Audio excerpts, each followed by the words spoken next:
नमस्कार दोस्तों, स्वागत है आपका अपने इस YouTube परिवार में।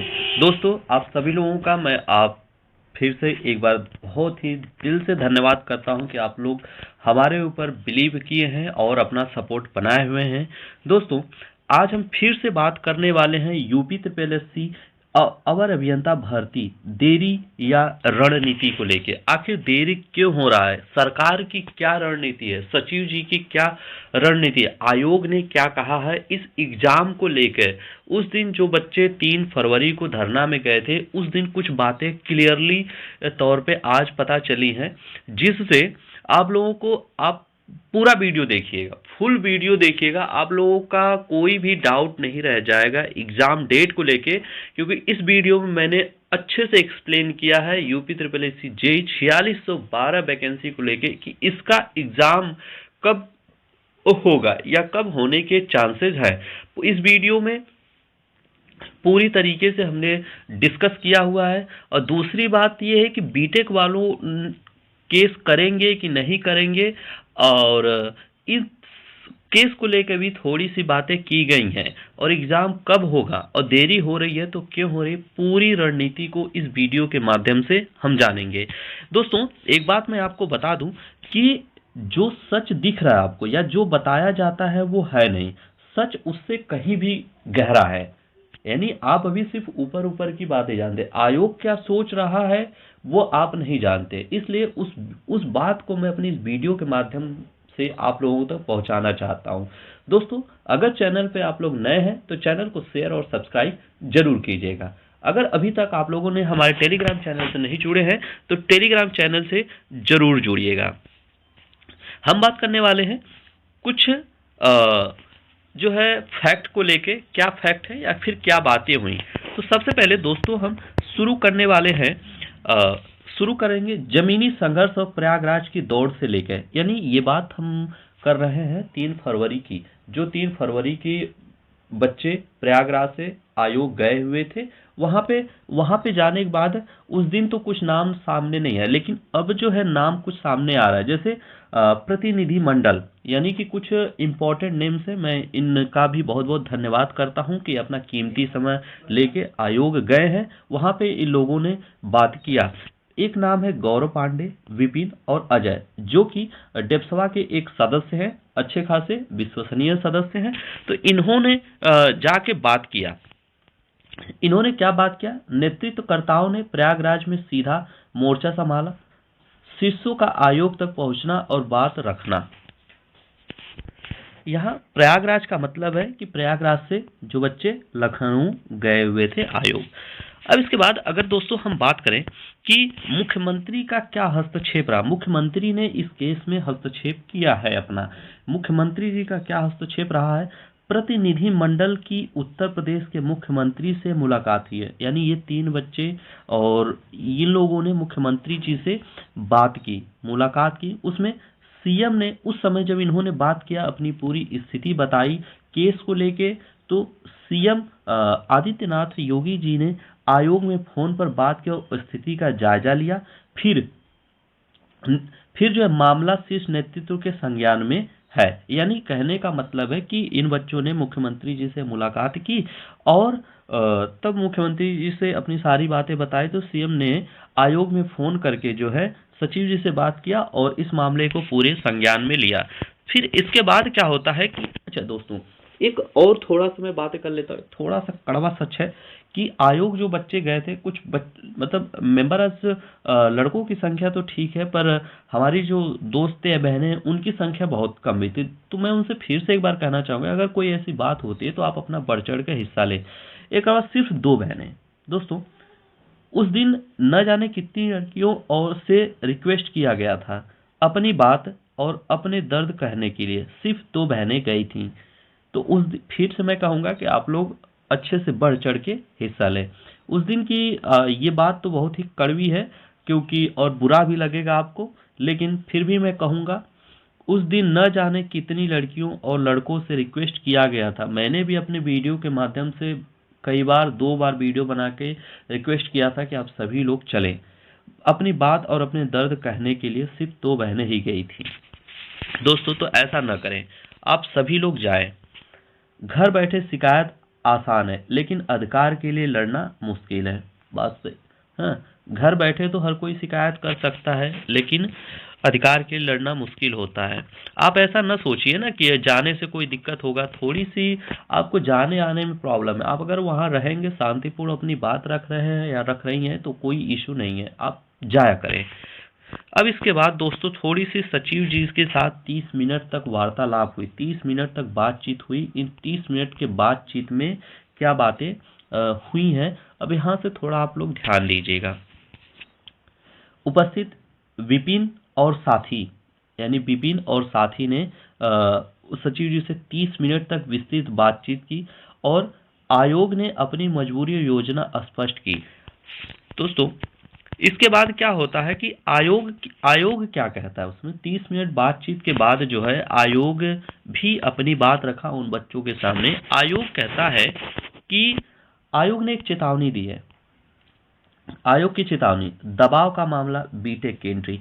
आयोग उस दिन सीधे तौर पे कहता है कि अगर देखो, अगर आप लोग जो है हमारे ऊपर प्रेशर बनाएंगे तो हम एग्जाम करा देंगे, लेकिन इसमें फायदा बीटेक वालों का हो जाएगा क्योंकि हम उन्हें हटा नहीं सकते और जो बच्चे फॉर्म भरे हैं बीटेक की तरफ से वो भी एंट्री करके एग्जाम देंगे और हम उनका ज्वाइनिंग भी करा देंगे। तो इसमें नुकसान डिप्लोमा वालों का है।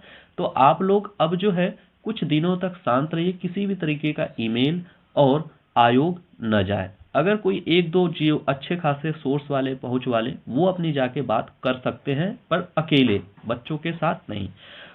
अब आयोग उस दिन कहता है, सचिव साहब कहते हैं कि अगर अभी हम पर दबाव बनाएंगे तो मैं बीटेक के साथ एग्जाम करा दूंगा। ये बात सचिव जी कहते हैं। इसका मतलब है कि अगर आप जल्दबाजी करेंगे तो बीटेक छात्रों को शामिल करना पड़ेगा, तो आप लोग ऐसा न करें। अब थोड़ी सी यहाँ पे बात कर लेते हैं कानूनी पेच की। एक बार आए तो बाहर नहीं होंगे, यानी कि आयोग, सचिव जी कहते हैं कि अगर बीटेक वालों के साथ मैं एग्जाम करा देता हूं, आपके प्रेशर से, धरना प्रदर्शन करने से, दबाव बनाएंगे तो हम एग्जाम करा देते हैं, और एक बार अगर वो एंट्री कर गए तो वो बाहर नहीं होंगे। सचिव जी का ये डर है। एग्जाम के बाद उन्हें हटा नहीं सकते, ज्वाइनिंग भी देनी पड़ेगी। परिणाम की बात करें तो मामला कोर्ट में है और पूरी तरह उलझ सकता है। तो ओवरऑल अभी परीक्षा का मतलब है डिप्लोमा के एकाधिकार का अंत। अगर अभी परीक्षा हो जाता है तो डिप्लोमा का एकाधिकार का अंत हो जाएगा। अब एक बात उन्होंने इम्पोर्टेंट कही है, इसे भी थोड़ा ध्यान से समझिएगा। 90 दिनों का लिमिटेशन पीरियड, यानी आयोग ने जो है बीटेक अभ्यर्थियों को केस करने के लिए 90 दिन का मोहलत दिया हुआ है। यानी बीटेक अभ्यर्थी को केस करने के लिए 90 दिन का समय मोहलत दिया गया है। यह कानूनी समय सीमा है जिसे बदला नहीं जा सकता। यानी आयोग ने जो है उन्हें 90 दिन का समय दिया हुआ है। अगर इस बीच अगर वो केस करते हैं तो उससे आयोग खुद समझेगा, निपटेगा और बहुत ही जल्दी छुटकारा हो जाएगा। अगर केस नहीं करेंगे तो 90 दिन के बाद वो कुछ नहीं कर सकते। जीत, अगर थोड़ी सी यहाँ बात करें, स्थिति तभी ऐसी 90 दिन में केस नहीं अगर होता है, ये देख लेते हैं, तो परिणाम मामला स्वतः समाप्त हो जाएगा। अगर 90 दिन के भीतर अगर बीटेक वाले किसी भी प्रकार का कोई केस नहीं करते हैं तो ये मामला पूरी तरीके से समाप्त हो जाएगा, कोई भी केस नहीं रहेगा। फिर इसके बाद एग्जाम हो जाएगा आप लोगों का। सचिव जी ने एक बात भी कही अपनी कि फिर मैं स्वतंत्र हो जाऊंगा डिप्लोमा का एग्जाम कराने के लिए। ओवरऑल दोस्तों कहने का मतलब यह है कि सचिव जी ने 90 दिन का बीटेक वालों को समय दिया है। इस 90 दिन के टाइम पीरियड में अगर वो केस नहीं करते हैं तो केस अपने आप ही पूरे तरीके से समाप्त हो जाएगा, और केस समाप्त हो जाएगा तो सचिव जी भी स्वतंत्र हो जाएंगे सिर्फ और सिर्फ डिप्लोमा वालों का एग्जाम कराने के लिए।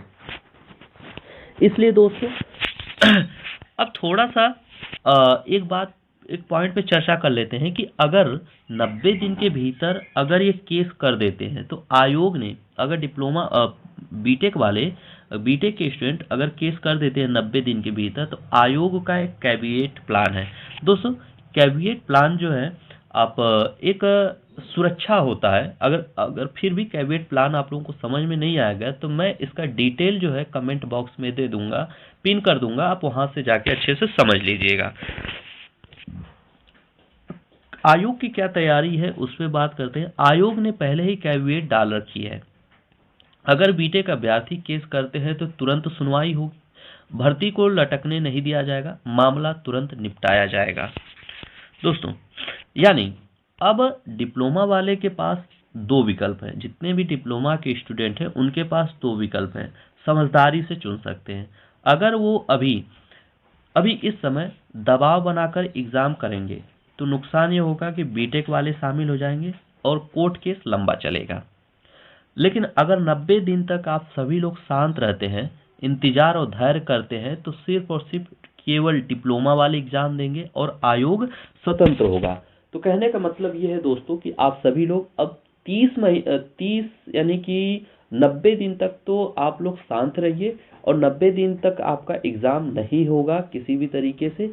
जो भी होगा 90 दिन के बाद ही होगा और 90 दिन के बाद यानी 3 महीना और इंतजार करिए। 3 महीना इंतजार करने के बाद आपका एग्जाम 100% है कि हो जाएगा, ऐसा आयोग का कहना है, सचिव जी का कहना है। तो दोस्तों अब जो है दोस्तों एक बात करेंगे, धैर्य ही सबसे बड़ा हथियार है दोस्तों। जब तक 90 दिन खत्म नहीं होते आयोग रुका हुआ है आपकी भलाई के लिए। या तो बीटेक वाले केस हारे या समय सीमा खत्म हो जाए, दोनों में जीत डिप्लोमा की ही है। घबराए नहीं दोस्तों, तैयारी जारी रखें दोस्तों। तो दोस्तों आज के वीडियो में इतनी ही बातें। अगर आपको वीडियो पसंद आई है और वीडियो से मुझे जहाँ तक उम्मीद है कि आप लोगों को इस केस से रिलेटेड या इस एग्ज़ाम से रिलेटेड आप लोग क्लियर हो गए होंगे, पूरी अच्छी तरीके से समझ में आ गया होगा। और दोस्तों एक चीज़ और कह दूँ तो कि 90 दिन तक आपका एग्ज़ाम नहीं होगा। जो भी एक्सपेक्टेड डेट बताई जा रही थी वो सब बेकार है। कोई एग्ज़ाम 90 दिन तक नहीं होगा। 90 दिन तक सिर्फ शांत ही रहना है। तो इस 90 दिन के बीच में आप अगर किसी और एग्ज़ाम को देख रहे हों तो उन्हें देख लीजिए। जैसे आरआरबी जेई का एग्ज़ाम है तो आप आरआरबी जेई के एग्ज़ाम पे इस समय प्रॉपर तरीके से फोकस कर सकते हैं। 90 दिन के बाद आप सभी लोगों का एग्ज़ाम डेट शॉर्ट लिस्टिंग भी हो जाएगी और एग्ज़ाम भी हो जाएगा जल्द से जल्द।